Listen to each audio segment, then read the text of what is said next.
하나님 앞에 고개 숙인 모든 영혼들마다 주를 만나게 하여 주시고 오늘 그렇게 주님과 뜨거운 만남이 있는 밤이 되게 하여 주시옵소서. 부족한 종의 말씀을 전합니다. 그러나 성령께서 일하여 주시고 오직 주를 알고 또 그 기쁨 가운데 서 있을 수 있도록 하여 주시옵소서.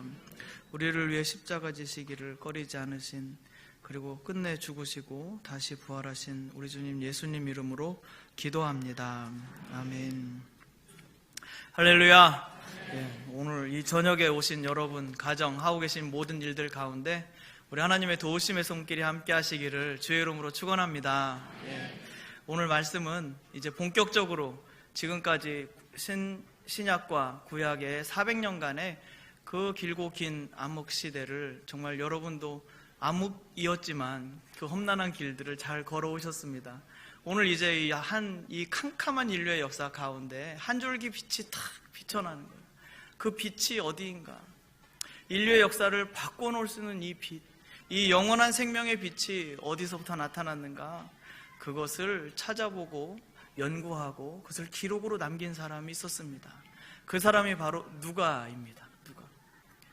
또 이렇게 질문하지 마세요. 누가 그걸 기록했습니까? 누가 기록했나? 아니, 누가입니다. 누가 기록했느냐고? 아니, 누가입니다. 그 누가가 기록을 했어요. 그래서 오늘은 누가는 이방인 의사였기 때문에 굉장히 꼼꼼하고 아주 객관적으로 이것을 자료들을 전부 다 조사해서 기록해 놓았습니다. 그래서 유대인의 어떤 색채가 짙지 않고 우리와 같은 이방인들이 쉽게 알 수 있도록 했기 때문에 누가의 이 안내를 따라서 가자고 제가 이게 주보에다가 이렇게 올려놓았습니다. 여러분들 주보를 펼쳐보시면 오늘 교재 찾는 분들 계셨는데요.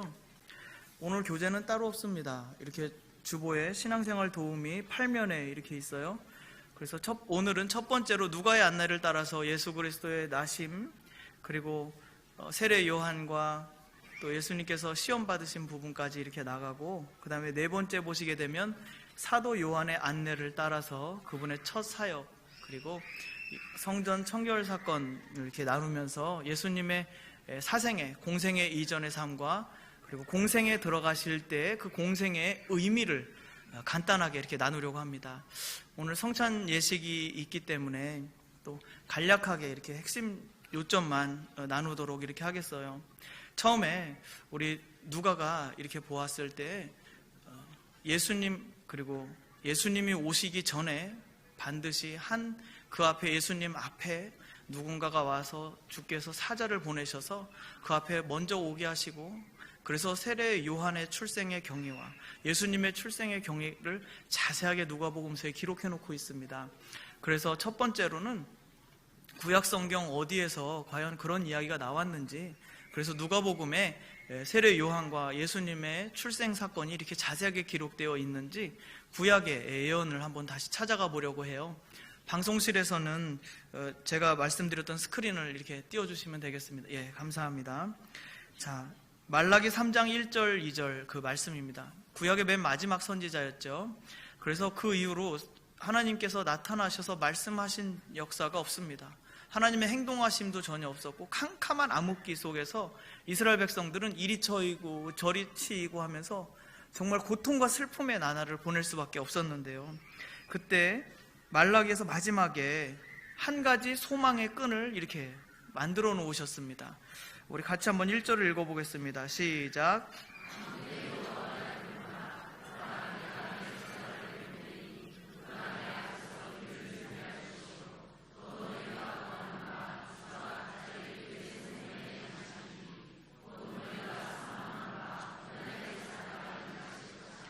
아멘. 예, 여기까지 1절까지만입니다. 예, 여기서 보시게 되면 하나님 아버지께서 이스라엘 백성들이 포로로 바벨론에서 성전이 다 무너지고 회파되고 다 부서지고 난 다음에 끌려갔다가 페르시아의 고레스 칙령으로 돌아와서 다시 성전을 재건을 했는데 그때 여호와의 영광이 다시 돌아오지 않았어요. 영광이 임하지를 않으셨어요. 그래서 이스라엘 백성들은 정말 아주 치욕스럽고 부끄럽게 살아갈 수밖에 없었는데, 그때 한 가지 아버지께서 약속하신 것이 있습니다. 그때 하나님께서 오시는데, 보라 내가 내 사자를, 그러니까 앞에서 미리 나서서 왕께서 오십니다라고 이렇게 선포할 수 있는 사람 있잖아요. 옛날에 임금님께서 행차하시게 되면 앞에서 먼저 가면서 어이 다 애들은 가고 그 다음에 어른들은 다 이제 땅에 엎드리라고, 상전 가신다고 이렇게 딱 그 길을 만들잖아요. 그 길을 닦는 사람이 하나 있을 것이다. 그가 내 앞에서, 그의 사명은, 그의 평생의 사명은 하나님께서 오시는 그 길을 준비할 것이다, 예비할 것이다. 그러니까 그의 생명이 그것 하나를 놓고 태어나고 끝나게 되는 거예요. 그 하나를 위해서. 그리고 너희가 구하는 바 주가, 지금 너희가 구하는 바라고 했어요. 너희가 사모하는 바라고 이렇게 했습니다. 그러니까 지금 이스라엘 백성들이 하나님의 영광이 떠나가고 난 다음에 지금 정말 비참한 삶을 살고 있는 상황 가운데서 하나님의 영광이 다시 돌아오기를 사모하는데 그 주님이 언제 오시느냐고요. 언제. 그래서 언제 오시느냐면 갑자기 그의 성전에 임하실 것이다. 그의 성전에 갑자기 나타나셔서 이제 영원한 왕권을 가지고 그의 성전으로 들어가실 것이다. 그래서 하나님의 나라가 다시금 완전히 회복될 것이다. 옛날에 다윗에 있었던 영광 따위는, 솔로몬의 영광 따위는 정말 아무것도 아닐 것이다. 지금은 비참하지만, 지금은 슬프지만, 지금은 세상 모든 사람들이 낮게 보고 천하게 보고, 그리고 세상 사람들의 모든 멸시와 천대를 다 받는 저 구석에 있는 민족이지만, 여호와의 영광이 다시 들어올 때, 그분께서 다시 그 성전에 들어오실 때 이 백성들은 노예 생활이 끝나게 되고 포로 생활에서 끝나게 되고 다시금 하나님의 영광이 임하는 백성, 모든 민족 가운데 뛰어나게 으뜸이 되는 백성, 그리고 높임받는 백성이 되게 할 것이다. 하나님께서 이렇게 약속하셨어요. 이 약속을 한 번 더 볼게요. 그 날인데, 자, 말라기 4장 1절만 다시 한번 읽어보겠습니다. 시작. 만군의 여호와가 이르노라. 보라 용광로 불같은 날이 이르니 교만한 자와 악을 행하는 자는 다 지푸라기 같을 것이라. 아니할 것이로되. 예, 여기까지입니다.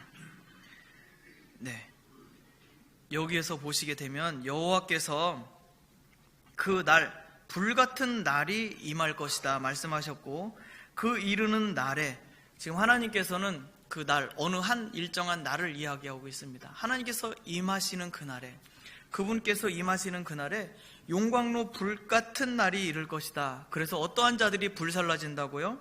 교만한 자와 악을 행하는 자는 한 사람도 빠짐없이 다 지푸라기와 같이, 지푸라기 불에 넣으면 어떻게 됩니까? 한순간에 확 하고 타버리죠. 괜히 여기서 삼겹살 생각하시면 안 됩니다.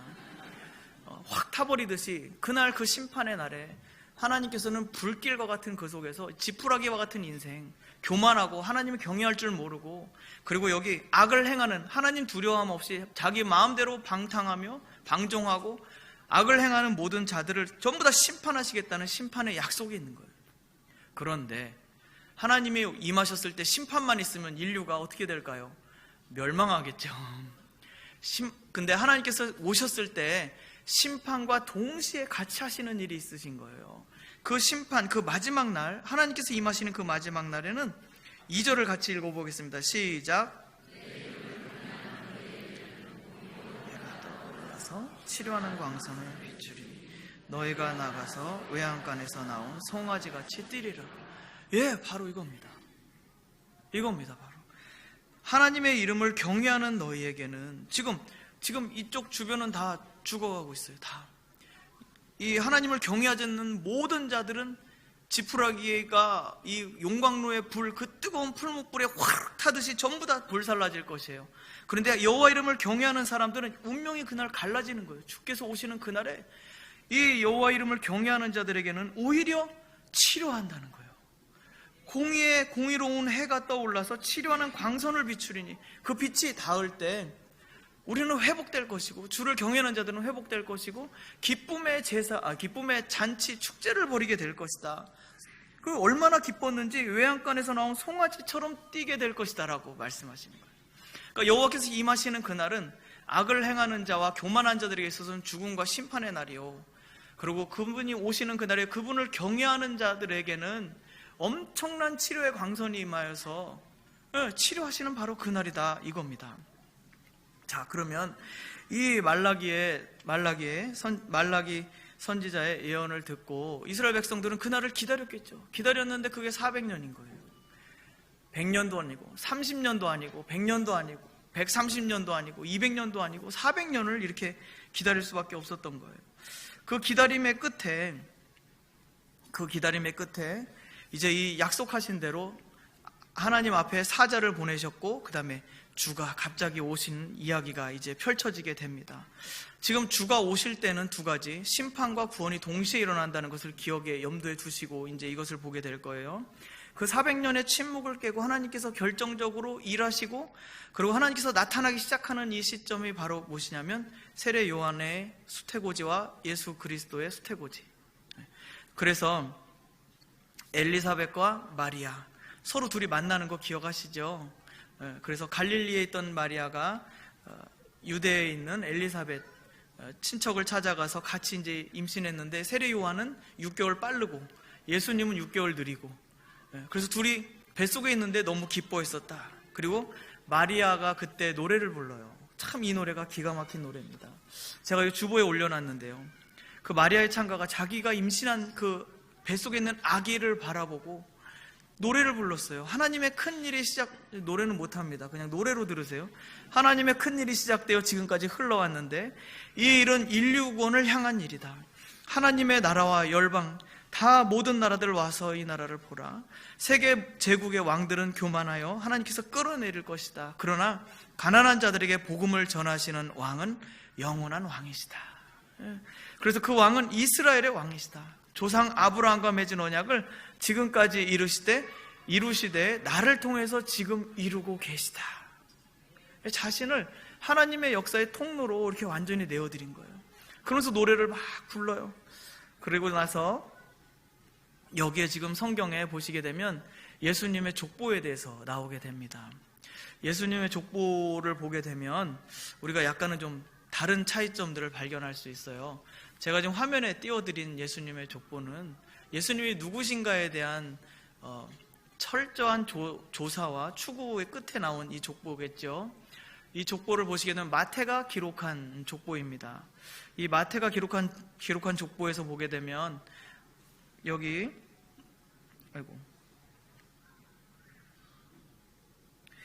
보시면 예수 그리스도를 중심으로 그 위에가 아버지 요셉은요 아직 결혼 안 했습니다. 그죠? 정혼만 했었어요. 근데 아버지 라인으로 쭉 이렇게 연결되어 있고요. 그 다음에 여기 보시면 요시야, 그 왼쪽에 다윗, 그 다음에 아브라함 이렇게 되어 있습니다. 그래서 여러분 하향식이라고 하는데 족보를 적어나갈 때 사실은 아브라함부터 이렇게 방향으로 적어나갔잖아요. 이 방향으로 쭉 적어나가면서 봤던 것은 14대, 아브라함부터 다윗까지 14대, 다윗부터 요시야 왕까지 14대. 꼭 맞는 건 아니지만 14대로 봐주시면 감사하겠습니다. 요시야에서부터 요새까지 14대. 그래서 14대를 통해서 하나님의 약속이 어디서부터, 하나님 나라가 아브라함에게서부터 그 언약으로 시작되었고, 그 다음에 다윗에서 전성기를 이루었으며, 다윗 언약을 기억하셔야 돼요. 그래서 내 자손의 왕권이 영원하리라는 관점에서 쓰여졌어요. 그러니까 예수님께서는 마태복음에서는 그래서 왕으로 오신 예수님. 그러나 다윗의 혈통, 그러니까 다윗의 가문에는 속하지만 그 혈통을 직접 받지는 않았죠. 요셉과 마리아가 아직 정혼한 사이였었기, 결혼한 사이는 아니었었기 때문에. 그래서 이 마태복음의 족보를 보게 되면은 이렇게 볼 수 있습니다. 다윗의 가문이지만 그의 피를 직접 받지 않은, 다윗의 자손이 아니면서 다윗의 가문인. 그래서 다윗의 왕위가 영원하리라는 하나님의 약속을 예수께서 이루셨음을, 그래서 하나님의 나라가 그분을 통해서 펼쳐지게 될 것임을 이야기해주고 있습니다. 그렇다면 누가가 기록한 족보는 약간은 좀 다릅니다. 보시게 되면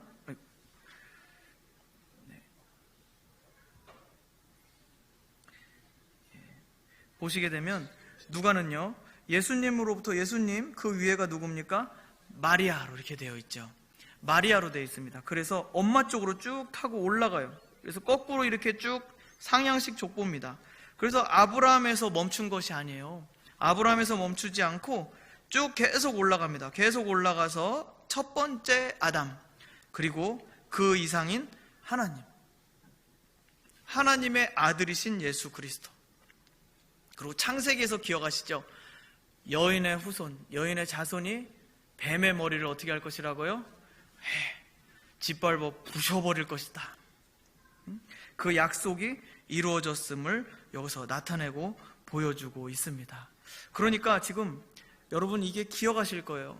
예수님께서 태어나셔가지고 난지 8일 만에 할례 받으러 가셨을 때 성전에서 그때 시므온 할아버지와 안나 할머니가 이 아기를 보고 막 감격해서 눈물 흘리는 거 기억하시죠?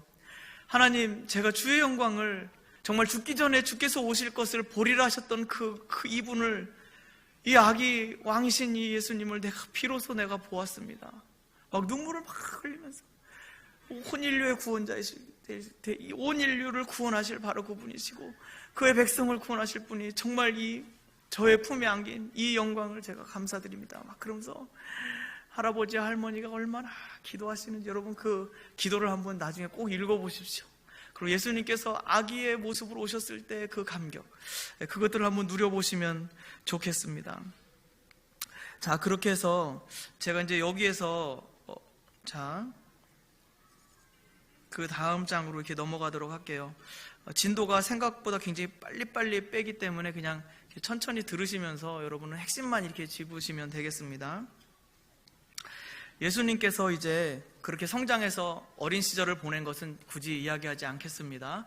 그렇게 해서 이제 공생의 출발을 위해서 우리가 이제 진입하게 되었어요. 여기서 제가 한번 여러분에게 좀 말씀드리고 싶은 것은 여기 지금 갈릴리가 나와 있는데 한 가지 오해를 좀 피해 주셨으면 합니다. 신약성경 읽으면서 갈릴리에서 이렇게 어부들 그리고 무식한 제자들, 그래서 저 사람들은 학식도 없는 사람들이 어떻게 저렇게 똑똑한 말을 할까라고 하는 그 말을 듣고서 저 갈릴리에 있는 사람들은 한결같이 다 무식쟁이요, 힘만 쓸 줄 아는 사람들이고 칼부림밖에 할 줄 모르는 사람들이다라는 어떤 생각, 어떤 고정관념들을 좀 갖고 계시는데 그것에 대해서 약간은 좀 수정하실 필요가 있는 것이요. 예루살렘에 거주하고 있는 랍비들의 숫자보다 갈릴리에 살고 있는 랍비들의 숫자가 더 많았습니다. 그 말은 뭐냐면, 왜 우리나라도 독립전쟁하에서 북간도로 올라가신 분들 있잖아요. 독립투사들. 그렇듯이 이 이스라엘의 독립, 이스라엘의 회복을 위해서 정말 뜨거운 열정을 가지고 이 말씀을 들고 하나님의 나라가 세워지도록 이 율법을 정말 잘 지켜야 되겠다는 이런 생각을 가지고 저 북쪽 땅까지 올라가서 사는 사람들이 많이 있었습니다. 그래서 저 갈릴리라고 해서 굉장히 우습게 보거나 이렇게 얕잡아 보지는 마시고 그래도 거기는 정신, 스피릿이 살아있는 데다 라고 생각을 하시면 되고, 오히려 있잖아요, 예루살렘이 오히려 썩었습니다. 국제화가 돼가지고. 그것은 전에 강의를 들으셨으니까 그 부분은 제가 넘어갈게요. 그래서 예루살렘은 오히려 로마 정치 세력과 결탁하고요, 헬라화 돼버려가지고 사고방식, 행동방식 전부 헬라화 돼버렸기 때문에 사실은 순종들은, 진짜 순종들은 어떻게 보면 갈릴리에 더 많았다고 생각하시면 되겠어요. 그래서 갈릴리에서 혁명당원이 젤로 땅이죠. 열심당원들이 많은 이유도 그런 이유가 하나 되어 있습니다. 그래서 예수님께서 이제 성장하셔서 공생애를 앞두고 출발하기 위해서 그 여행을 하시게 되는데, 그때 예수님은 어디를 향해 가시게 되죠? 광야에서 그때 외치는 소리가 있었죠. 광야에서 외치는 소리는 바로 이게 세례 요한의 외치는 소리였었습니다. 이 세례 요한은요, 여기 지금 보시게 되면 이 지도에서 세례 요한은 바로 세례 요한의 집회 장소라고 나와 있어요. 요단강 건너 동편에 있게 됩니다. 그런데 여러분, 우리 한번 생각해 보시죠. 왜 예루살렘에서 하지 않고 강 건너편에서 했을까? 저 황량한 광야에서 했을까? 그 성전 앞에서 하면 안 되었을까? 이런 질문을 한번 가져보십시오. 지금 세례 요한은 사실 세례 요한이 와서 주의 길을 준비할 때 그가 준비했던 것은 무엇이냐면 심판을 선포했었습니다. 여호와의 심판. 아까 여호와의 날이 임할 때 너희들은 지푸라기처럼 불타게 될 것이다. 모든 죄 지은 자들아 하나님께로 돌아오라라고 강력하게 선포했습니다. 그런데 이 선포 가운데 정말 무서웠던 거, 정말 중요했던 거 하나는요, 아까 말라기에서 하나님이 약속하실 때는 이런 차이가 있어요. 말라기에서 하나님이 약속하실 때는 이스라엘 백성은 이제 치료하는 광선을 받는 백성이고, 저 이방 민족들은 악을 행하는 자들이어서 우리를 핍박하고 모욕하고 수치스럽게 만드는 저 모든 사람들은 그날에 그냥 다 불타 죽을 것이다라고, 우리 원수 갚는 날이다라고 생각을 했었잖아요. 근데 세례 요한이 와서 했던 선포는 무엇이냐면, 아니, 하나님의 백성이라고 일컫는 너희가 바로 그 죄의 핵심이다라고 딱 찔러버린 거예요. 저 이방인들이 문제가 아니고 너희가, 여호와의 이름으로 일컫는 백성인 너희가 바로 모든 문제의 근원이다. 너희가 바로 모든 문제의 핵심이다. 딱 찔러버린 거예요. 너희가 너희의 사명을 다 잃어버렸다. 열방을 향해서 복음을 선포하고 하나님을 알려주고 그리고 제사장 나라 거룩한 백성으로 살아야 될 이 모든 사명을 다 잃어버리고 하나님마저 잃어버린, 그리고 모든 불의가 횡행하는 이 예루살렘 땅에서 도저히 외칠 수가 없었고, 광야는 어떤 곳입니까? 하나님께서 말씀하신 곳이죠. 출애굽했을 때 광야에서 여호와께서 그 백성을 만나 주셨고, 그곳에서 만나를 먹이셨고, 그곳에서 메추라기를 먹여주셨고, 그때 옷이 헤어지지 않았고 신발이 떨어지지 않는 은혜가 그때 있었습니다. 그래서 광야에 나가서 여호와의 음성을 직접 선포했었죠. 세례 요한의 선포를 듣고 이스라엘 사람들이 전부 그때 철저히 자기 죄를 자백하고 회개하면서 그 앞에 나왔었습니다. 사람들의 흐름이 점점 거대해지는 거예요. 그러면 예루살렘에 있던 이 전체를 장악하고 통치자로서 있었던 사두개인들과 서기관 그리고 바리새인들은 어떻게 했었겠습니까? 세례 요한이 이뻤을까요? 아니면 옳은 소리 하기 때문에 꼴보기 싫었을까요? 손톱 밑에 박힌 가시처럼 미웠을 겁니다. 여하튼 그래서 이 세례 요한은 그곳에서 선포했고 많은 사람들이 그에게 세례를 받기 위해서 왔어요. 그런데 아까 말씀드렸었죠. 앞에 주의 길을 예비하는 사제의 운명은 뭐였다고요? 그분의 길을 평탄케 한 다음에는 그는 이제 사라지는 것이 목적이에요. 그래서 세례 요한의 선포와 수많은 사람들이 그걸로 행하게 갈 때 예수님도 놀랍게도 그에게 세례를 받으러 가신다는 거예요. 적어도 50일을 예정한 여행이라고 적혀 있는데, 왜냐하면 40일 금식하고 시험 받으신 거랑 걸어가는 시간이랑 합치니까 대략 한 50일쯤 되겠다 해서 50일로 잡은 건데요. 그래서 세례 요한의 집회 장소까지 예수님께서 가셔서 세례 요한이 아까 여호와의 날에 임하게 될 심판에 대해서 정확히 이야기해 주었다면, 이제 여호와의 구원하심에 대해서 누가 이야기하게 될까요? 예수께서 하셔야 되는 거죠.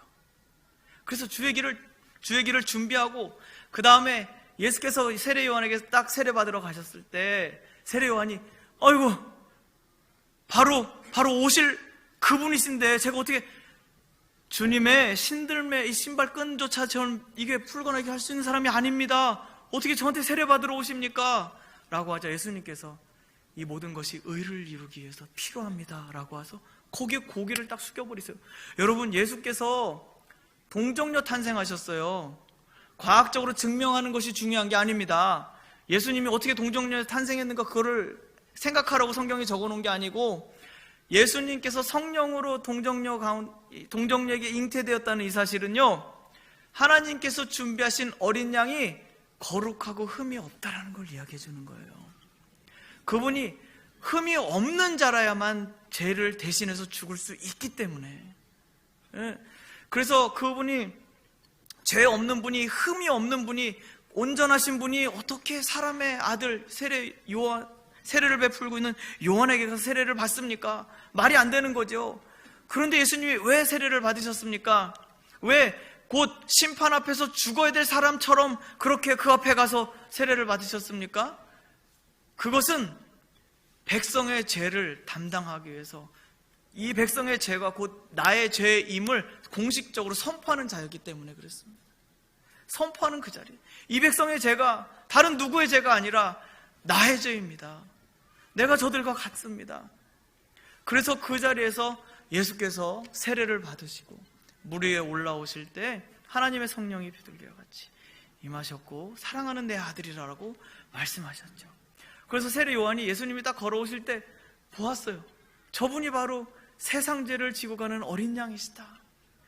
정말 세상의 모든 죄를 지고 죽으시는 하나님의 어린 양 예수 그리스도. 그렇게 가르칠 때 이분이 바로 이 백성을 자기 죄에서 구원하실 분이다라는 증거를 마치고 세례 요한은 그의 생명이 어떻게 되었습니까? 끝나게 됩니다. 예뻐하지 않는다고 했었죠. 그래서 결국은 헤롯에 대해서 잘못된 것을 말했을 때 끌려가게 되고 거기서 목베임 당하고 죽게 됩니다. 세례 요한의 사역은 태어날 때부터 정해져 있었고 주께서 오실 길을 예비하고 그리고 그분께서 이제 일하시도록 이제 맡겨드리고 자기의 생명은 끝나고 나는 쇠하여야 되겠고 그분은 흥하여야 하리라 말씀을 남기고는 역사의 뒤안길로 이렇게 사라져버리는 거죠. 자, 그럼 이제 예수님이 오셨어요. 예수님이 오셔서는 이제 그의 백성을 구원하실 것입니다. 그럼 예수님은 도대체 어떻게 그의 백성을 구원하시고 어떤 것을 보여주시려고 하시는가?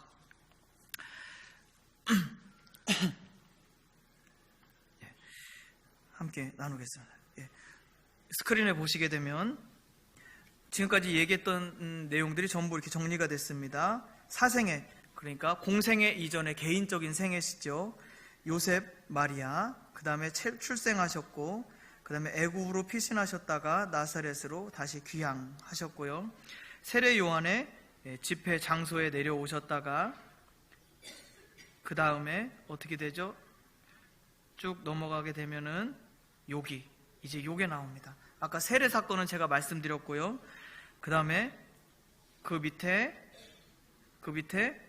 광야에서 시험 받으시는 기사가 나오죠. 여러분, 예수님께서 시험 받으시는 그 기사 의아해 하실 수도 있겠습니다. 왜? 하나님의 영광이 임하셨고 그리고 성령을 받으셨고 하나님의 성령께서 임하셔서 내 사랑하는 아들로 내가 기뻐하는 자다라고 낙인까지 딱 찍어주셨고요. 태어날 때부터 흠이 없는 분이셨는데 어떻게 성령 충만했는데 시험 장소로 바로 끌려갈까요? 예수님의 사역을 앞두고 예수님께서는 시험을 받으셨습니다. 근데 그 장소가 놀랍게도 광야예요. 그 장소가 광야예요. 우리는 여기서 한 가지 기억해야 될 것이 있습니다. 누가복음서에서 첫 번째 아담, 하나님 다음에 그 다음에 아담이 기록되어 있었는데 그 첫 번째 아담은 하나님께서 창조하셨지만 그는 죄에 대해서 굴복하고 실패했죠. 그래서 첫 방에 그냥 실패해서 잘못되어졌습니다. 그렇다면 지금 예수님께서 동정녀 성령으로 잉태되셔가지고 출생하셨을 때는 예수님께서는 사람의 씨로 되지 않았기 때문에 두 번째 하나님이 창조하신 두 번째 아담이 되는 거예요. 첫 번째 아담이 있었고 두 번째 아담으로 예수께서 오신 것이에요. 그러면 그 예수께서 오셔서 시험을 당하셨습니다. 첫 번째 아담이 받았던 시험은 무엇입니까?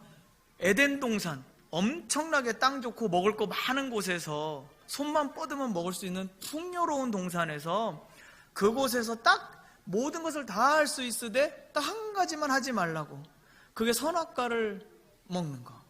그 선악을 알게 하는 나무의 과실 열매만 먹지만 말아라. 그것을 통해서 하나님의 왕 되심, 하나님께서 주 되심에 대해서 확실히 하시고 모든 그 주권을 사람에게 이렇게 맡겨놓으셨잖아요. 왕권을.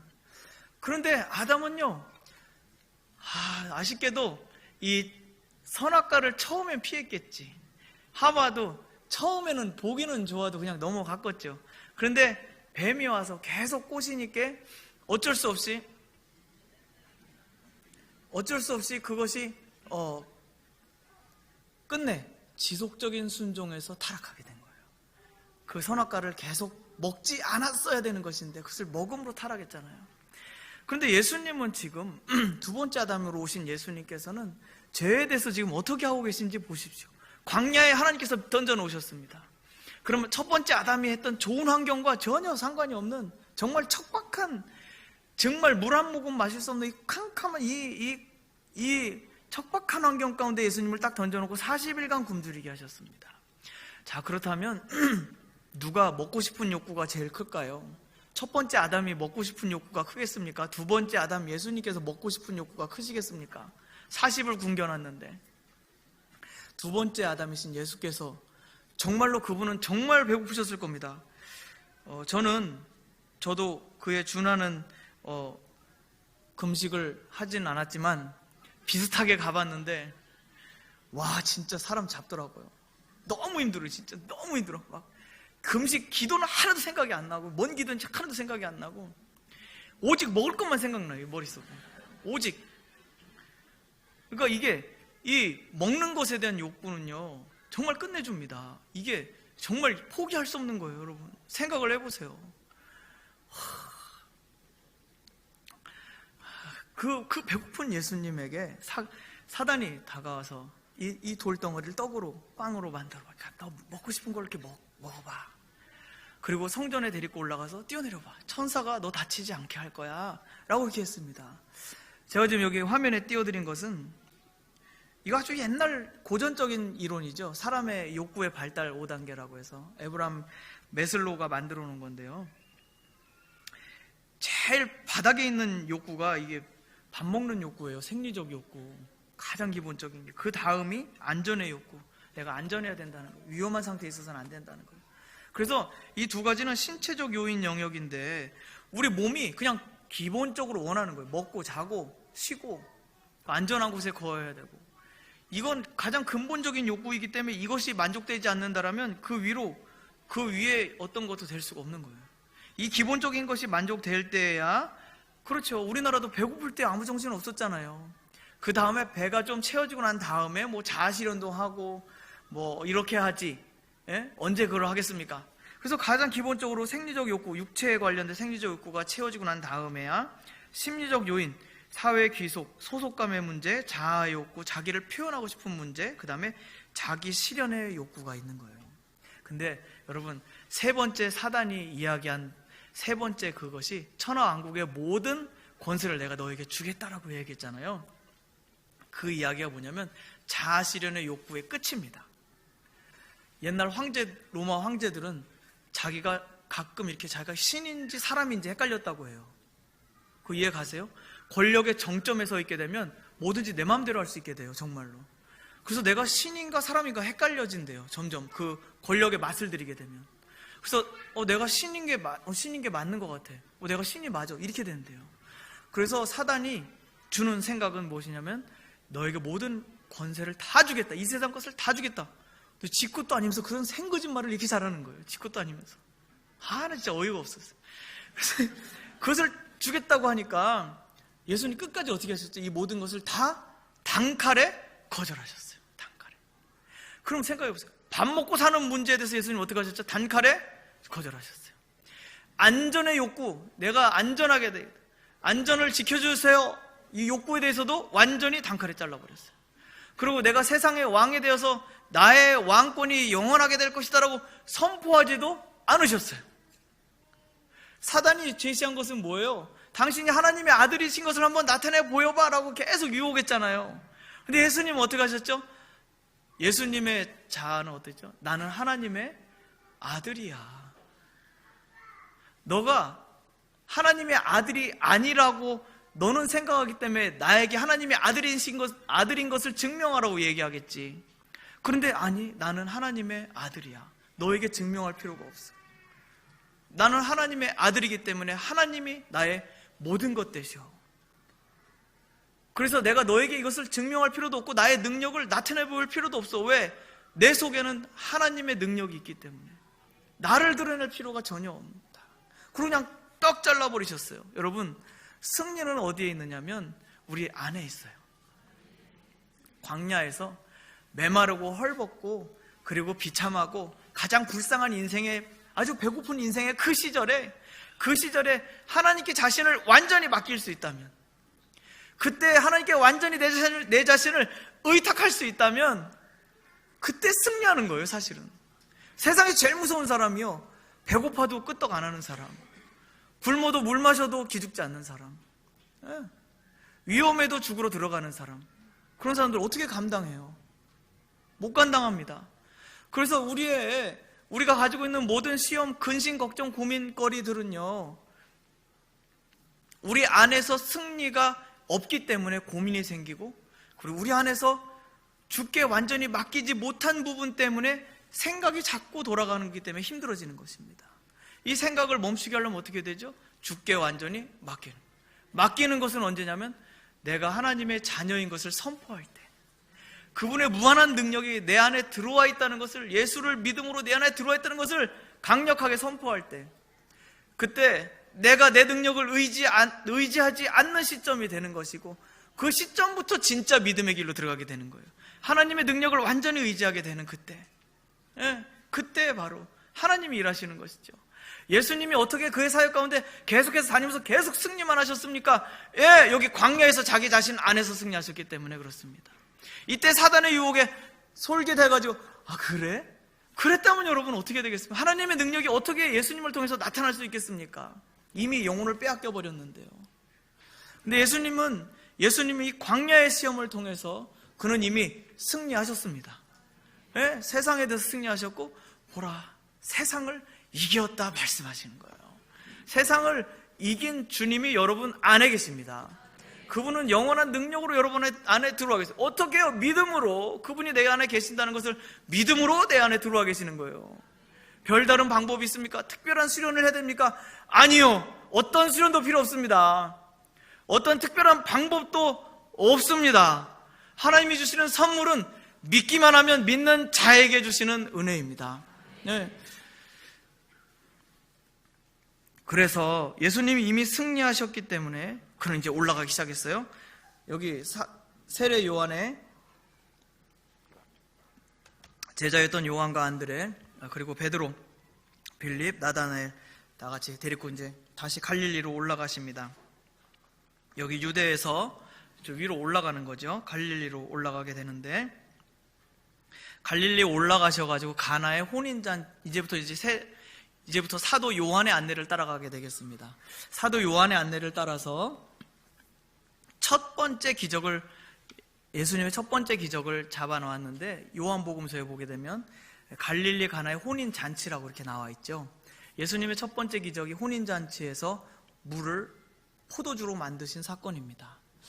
근데 우리는 이렇게 생각합니다. 예수님이 그냥 첫 번째 기적을 행하셨구나. 그래서 이분이 물을 포도주로 바꾸는 어떤 물성, 어떤 사물의 이 성품, 이 특성 자체를 바꾸는, 이 사물의 질 자체를 바꾸는 초월하시는 분이시구나, 이렇게 생각하셔도 괜찮습니다. 그런데 그분이 하나님의 아들로서 초월해 계신 분으로서 어떤 상황과 이 사물을 바꿀 수 있는 능력을 가지신 분이라는 것을 증명한다면 그것으로도 첫 번째 기적은 되겠지만, 더 깊은 의미가 이 속에 사실은 숨어 있습니다. 사실은요, 하필 왜 다른 기적이 아니고 물을 포도주로 만드냐 이거예요. 다른 기적이 아니고, 첫 방의 기적을 죽은 사람을 살리는 것이 아니고, 왜 하필 물을 포도주로 바꾼 것이 왜 첫 번째 그의 기적이라고 사도 요한이 소개하고 있느냐, 이거에 대한 질문에 부딪혔을 때 우리는 성경을 찾아보게 되는데, 이사야서 25장 6절부터 8절까지 말씀입니다. 우리 보이시는 대로 함께 읽어보도록 하겠습니다. 시작.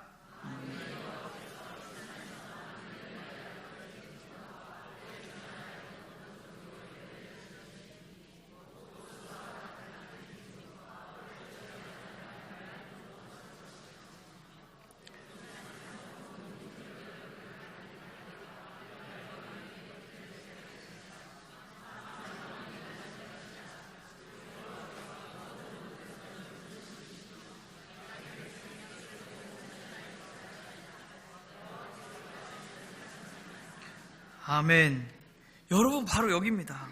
이 산에서, 여호와의 선에서요, 만민을 위하여서, 모든 백성들을 위하여서 기름진 것과 좋은 것과 오래 저장하였던 포도주로 잔치를 베풀 것이다.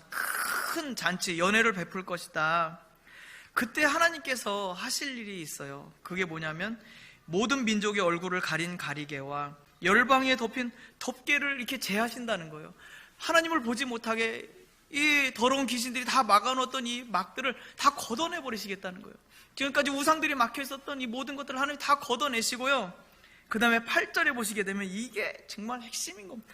사망을 영원히 멸하실 것이라. 네, 이분이 주 여호와께서 모든 얼굴에서 눈물을 친히 씻겨주시고 자기 백성의 수치를 온천하에서 제하시리라 약속하셨습니다. 그러니까 지금 여러분 보십시오. 예수님께서 첫 기적을, 갈릴리 가나 혼인잔치에서 첫 기적을 물을 포도주로 바꾸면서 그 잔치가 완전한 잔치가 되게 하셨다라는 그 사실을 우리가 보았을 때, 이것이 바로 여호와께서 임하셔서 마지막 날에 여호와께서 일으키실 이스라엘 백성의 놀라운 회복의 그림 가운데 하나였다는 거예요.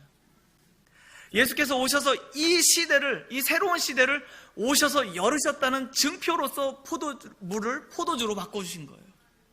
이해가 가시죠? 하인들의 순종이 믿음의 핵심이 아니었어요. 그것이 중요한 것이 아니고 예수께서 오셔서 이제 새로운 시대를 활짝 열어놓으셨다. 어느 시대? 사망이 영원히 멸하시는 그 시대. 모든 민족 가운데서 우상숭배와 또 그리고 얼굴을 가렸던 이 모든 가리개들이 벗겨지고 하나님을 두 눈으로 분명하게 보는 그 시대가 왔다 이거예요. 그 시대가 바로 예수 그리스도가 나타나심으로 우리는 하나님을 우리 눈으로, 사람의 모습으로 하나님을 드디어 볼 수 있게 된 그날이 됐고, 그리고 그 백성을 다시금 회복시키시는 놀라운 회복의 시대가 예수님을 통해서 왔다, 이 선포입니다. 그래서 새로운 시대, 새로운 증표로서 표적으로 사도 요한은 예수님께서 바로 그러한 갈릴리 가나의 혼인잔치에서 물을 포도주로 바꾸는 이 사역을 첫 번째 사역으로서 기록하고 있는 것이에요. 주 예수 안에서 새로운 시대가 임하였다. 그리고 아까 방금 읽었었던 본문, 우리가 오늘 수요 저녁 예배 때 읽었었던 요한복음 2장 18절부터 22절까지의 말씀, 핵심적으로 말씀드리게 되면 바로 이거예요. 새로운 시대는 성전은 필요 없게 될 것이다. 성전을 허물라 내가 사흘 만에 다시 일으키리라 말씀하셨는데, 제자들은 예수께서 부활하신 후에야 그게 무슨 말씀이셨는지 알게 됐어요. 그것이 무엇이냐면 바로 자기의 성전된 자기의 몸을 가리키심이로라. 사람의 몸이 하나님이 거하시는 성전이 되는 새로운 시대, 여호와의 임재가 각 사람에게 임하시는 새로운 시대를 예수께서 열어놓으셨고 우리에게 펼쳐 보여주셨습니다. 그래서 우리가 예수님의 오심, 그리고 태어나심, 그리고 그분의 사역의 시작점들을 통해서 우리가 확인할 수 있는 것은요, 예수님께서 우리에게 오셨을 때 말라기서에 예언했던 것처럼 사자를 먼저 보내어서 그 오실 길을 예비하게 하고 난 다음에 예수님께서 오셔서 그 백성의 죄를 친히 담당하실 그분이 오셔서 이 땅 백성에게 자기 자신을 드러내시되 새로운 시대, 이사야서에 예언하셨던 하나님이 만들어내실 놀라운 회복의 새로운 시대를 활짝 열어 놓으셨다. 그리고 우리가 이제는 하나님과 떨어져 사는 사람이 아니요 하나님의 임재가 머무르는 사람, 그리고 성전에 가야만 주를 만나는 것이 아니라 오늘 이 자리에서 기도할지라도 주를 내 안에서 만날 수 있는 사람으로 바꿔주셨다, 이것입니다. 그래서 여러분, 이곳에 모인 여러분 한 분 한 분은 새로운 성전들이신 거예요. 하나님의 임재가 거하는 장소고요, 이 질그릇 속에 놀라운 보배를 받고 감추고 있는 저 여러분인 줄을 믿습니다. 우리 시간이 많이 갔기 때문에 이것으로 말씀을 마무리하고 이제부터 성찬 예식을 가지려고 합니다. 이것은 우리 주님께서 베풀어 주시는 식탁이시고요, 오늘 그 주님께서 예비하신 이 잔치에 같이 참여하기를 원합니다. 오늘 성찬을 위해서 먼저 좀 기도해 주시오. 기도 같이 했으면 좋겠어요. 성찬을 받기 전에 혹시 내게 부족한 회개가 있다면, 혹시 내게 남아있는 죄가 있다면 철저히 회개함으로써 내가 본의 아니게 예수님 살과 피를 더럽히는 일이 없도록 위에서 우리 회개하는 기도를, 충분히 회개하는 기도를 해주시기 바라겠습니다. 우리 다 같이 기도하면서 성찬위원들은